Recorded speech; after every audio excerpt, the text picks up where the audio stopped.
বন্ধু বান্ধৱীসকল পুনৰবাৰ স্বাগতম জনাইছোঁ সকলোকে আজিৰ এই ভিডিঅ'টোত পৰীক্ষাত আহিবলগীয়া কেইটামান অতি গুৰুত্বপূৰ্ণ প্ৰশ্ন উত্তৰৰ সৈতে। আজিৰ ভিডিঅ'টিৰ প্ৰথম প্ৰশ্নটো হৈছে ৰাষ্ট্ৰসংঘ কেতিয়া প্ৰতিষ্ঠা হৈছিল?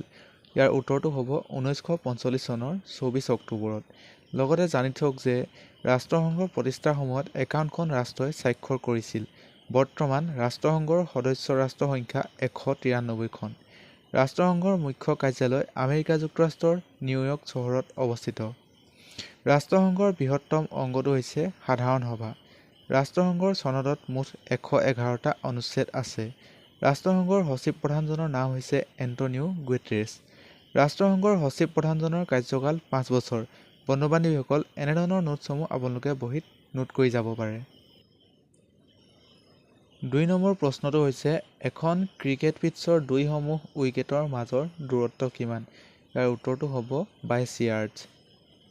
3 নম্বৰ প্ৰশ্নটো হৈছে প্ৰথম অসমীয়া বাতৰি কাকত তথা অসমীয়া ভাষাৰ প্ৰথম আলোচনীখনৰ নাম কি? ইয়াৰ উত্তৰটো হ'ব অৰুণোদয়। লগতে জানি থওক যে অৰুণোদয় 1846 চনত প্ৰকাশ পাইছিল। বিদেশী খ্ৰীষ্টান মিছনেৰীসকলে উলিয়াইছিল প্ৰথমখন অসমীয়া বাতৰি কাকত তথা আলোচনী। অৰুণোদয়ৰ সম্পাদক আছিল ৰেভাৰেণ্ড নাথান ব্ৰাউন। 4 নম্বৰ প্ৰশ্নটো হৈছে উমা চেত্ৰী কোনবিধ খেলৰ লগত জড়িত? ইয়াৰ উত্তৰটো হ'ব ক্ৰিকেট খেলৰ লগত জড়িত। 5 নম্বৰ প্ৰশ্নটো হৈছে 10 ছেকেণ্ডত আধা ইঞ্চি ৰাষ্ট্ৰীয় পতাকা অংকন কৰি লণ্ডন বুক অৱ ৱৰ্ল্ড ৰেকৰ্ডত নাম অন্তৰ্ভুক্তি কৰা অসমৰ ছাত্ৰীগৰাকী কোন? ইয়াৰ উত্তৰটো হ'ব নিহাৰিকা দাস।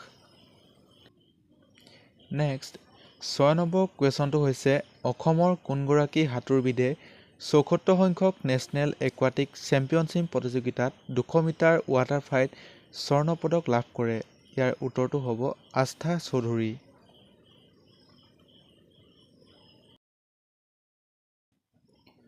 7 নম্বৰ কুৱেশ্যনটো হৈছে 2023 চনত অসম শিশু সাহিত্য একাডেমী বঁটা লাভ কৰা ব্যক্তিজনৰ নাম কি?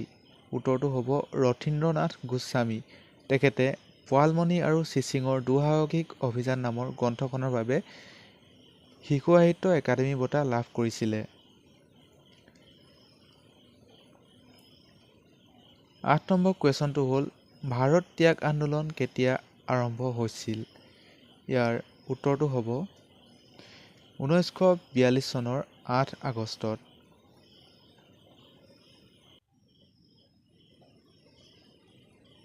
9 নম্বৰ কুৱেশ্যনটো হৈছে কি বিষয়ৰ অধ্যয়নক অনক'লজি বুলি কোৱা হয়? ইয়াৰ উত্তৰটো হ'ব কেঞ্চাৰ অধ্যয়নক।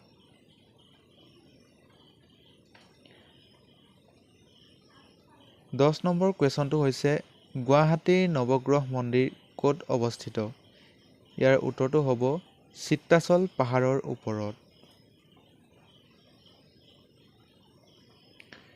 11 নম্বৰ কুৱেশ্যনটো হৈছে 2021 চনত অসম বৈভৱ বঁটা কোনগৰাকী ব্যক্তিক দিয়া হৈছিল? ইয়াৰ উত্তৰটো হ'ব ৰতন টাটাক। 12 নম্বৰ কুৱেশ্যনটো হৈছে শুক্ৰেশ্বৰ মন্দিৰ অসমৰ ক'ত অৱস্থিত? ইয়াৰ উত্তৰটো হ'ব গুৱাহাটীত।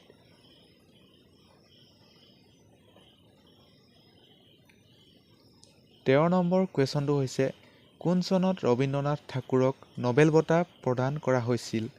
ইয়াৰ উত্তৰটো হ'ব 1913 চনত। 14 নম্বৰ কুৱেশ্যনটো হ'ল তাম্ৰেশ্বৰী মন্দিৰ ক'ত অৱস্থিত? ইয়াৰ উত্তৰটো হ'ব তিনিচুকীয়াত।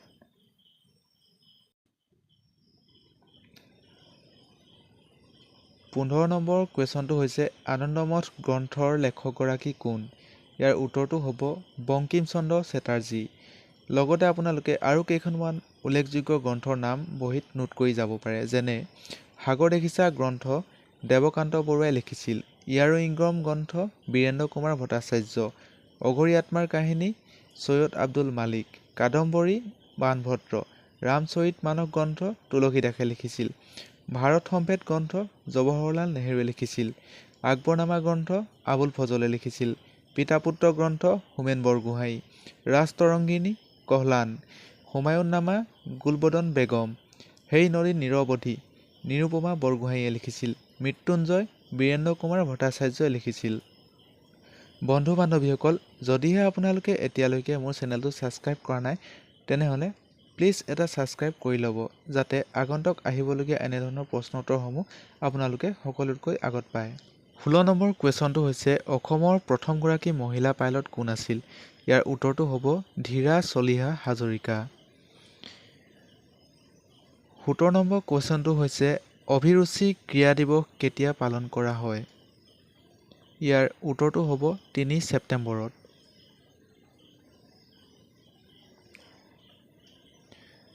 18 নম্বৰ কুৱেশ্যনটো হৈছে বলৰ SI একক কি? ইয়াৰ উত্তৰটো হ'ব নিউটন। লগতে জানি থওক যে ক্ষমতাৰ SI একক হ'ল জুল আৰু শক্তিৰ SI একক হ'ল ৱাট। 19 নম্বৰ কুৱেশ্যনটো হৈছে অসমৰ মানচিত্ৰ প্ৰথমে কোনে তৈয়াৰ কৰিছিল? উত্তৰটো হ'ব এনচাইন উড। 20 নম্বৰ কুৱেশ্যনটো হৈছে অসম চৰকাৰে আগবঢ়োৱা ৰাজ্যখনৰ সৰ্বোচ্চ অসামৰিক সন্মান অসম সৌৰভ বঁটা 2023 বৰ্ষৰ বাবে 5 গৰাকী ব্যক্তিয়ে লাভ কৰে। ইয়াৰ এগৰাকী বিশিষ্ট চিকিৎসক। ব্যক্তিগৰাকী কোন? উত্তৰ হ'ব ডাক্তৰ শশীধৰ ফুকন। লগতে জানি থওক যে 2023 চনত অসম সৌৰভ বঁটা লাভ কৰা আনকেইজন ব্যক্তিৰ নামো গিলৱাৰ্টছন চাংমা আন্তঃৰাষ্ট্ৰীয় ফুটবলাৰ, কৃষ্ণ ৰয় অসমৰ ভ্ৰাম্যমাণ নাট্য জগতলৈ অনবদ্য অৱদান আগবঢ়াই গৈছে, শিল্প আৰু সংস্কৃতিৰ লগত জড়িত, নয়নমণি শইকীয়া আন্তঃৰাষ্ট্ৰীয় লন বল খেলুৱৈ, ডক্টৰ বিনয় কুমাৰ শইকীয়া বিজ্ঞানী আৰু শিক্ষাবিদ। 21 নম্বৰ কুৱেশ্যনটো হৈছে পূবৰ আমাজন বুলি কোনখন ঠাইক কোৱা হয়? ইয়াৰ উত্তৰটো হ'ব দিহিং পাটকাই ৰাষ্ট্ৰীয় উদ্যান। লগতে জানি থওক যে পূবৰ ছুইজাৰলেণ্ড বুলি নাগালেণ্ডক কোৱা হয়, পূবৰ স্কটলেণ্ড বুলি শ্বিলঙক কোৱা হয় আৰু পূবৰ মানচেষ্টাৰ বুলি শুৱালকুছিক কোৱা হয়।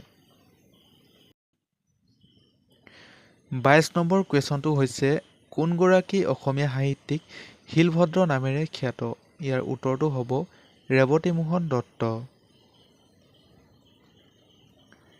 23 নম্বৰ কুৱেশ্যনটো হৈছে হেমচন্দ্ৰ গোস্বামী, চন্দ্ৰকুমাৰ আগৰৱালা আৰু লক্ষ্মীনাথ বেজবৰুৱাই লগ হৈ প্ৰকাশ কৰা আলোচনীখনৰ নাম কি? ইয়াৰ উত্তৰটো হ'ব জোনাকী আলোচনী। 24 নম্বৰ কুৱেশ্যনটো হ'ল ভাৰত ৰত্ন পোৱা প্ৰথম মহিলাগৰাকীৰ নাম কি?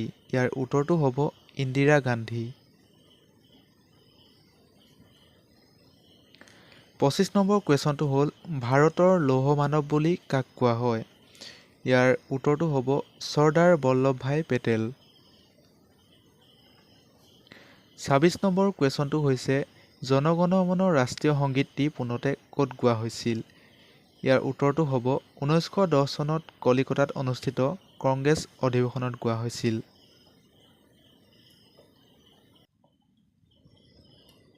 27 নম্বৰ কুৱেশ্যনটো হৈছে হিউৱেন চাং অসমলৈ কিমান চনত আহিছিল? ইয়াৰ উত্তৰটো হ'ব 643 খ্ৰীষ্টত।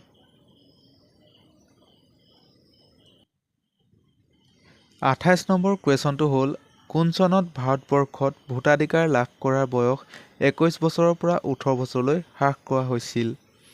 ইয়াৰ উত্তৰটো হ'ব 1989 চনত। 29 নম্বৰ কুৱেশ্যনটো হ'ল দিখৌ নদী ব্ৰহ্মপুত্ৰৰ কোন পাৰত অৱস্থিত? উত্তৰটো হ'ব দক্ষিণ পাৰত। লাষ্ট আৰু 30 নম্বৰ কুৱেশ্যনটো হৈছে কোন চনত ব্ৰিটিছে ভাৰতৰ ৰাজধানী কলিকতাৰ পৰা দিল্লীলৈ স্থানান্তৰ কৰিছিল? ইয়াৰ উত্তৰটো হ'ব 1911 চনত। বন্ধু বান্ধৱীসকল, আজিৰ ভিডিঅ'টো ইমানেই আছিল। যদিহে আপোনালোকৰ প্ৰশ্ন উত্তৰবোৰ চাই ভাল লাগিলে তেনেহ'লে ভিডিঅ'টো এটা লাইক কৰি দিব আৰু প্লিজ চেনেলটোৰ লগতে ছাবস্ক্ৰাইব কৰি ল'ব।